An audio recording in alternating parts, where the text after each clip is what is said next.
Here's a look at some of our biggest business stories of the week. $50 a barrel. That was the market price for oil this week, at least for a couple of hours. Still, that's nearly double where it was trading earlier this year.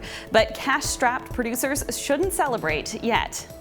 I like to say the old expression, one swallow doesn't mean it's springtime.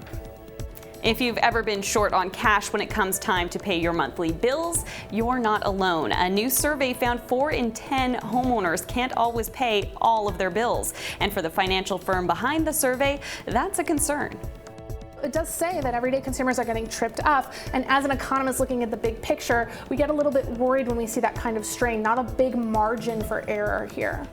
What would make that margin of error even smaller? For one thing, higher interest rates, but that isn't happening yet. The Bank of Canada announced it's keeping its key interest rate at 0.5% this week. The economy still needs help to get growing, which can be a benefit of a cut to rates. But the bank didn't allude to there being a rate move of any sort in the cards. It appears to be waiting to see how much of the heavy lifting is done by the spending plans in the federal budget.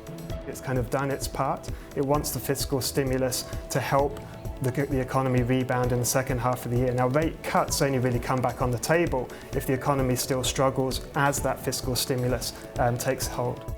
For all of these stories and more, go to cbc.ca/business and join us on Twitter @CBC Business. I'm Jacqueline Hansen. See you in 7 days.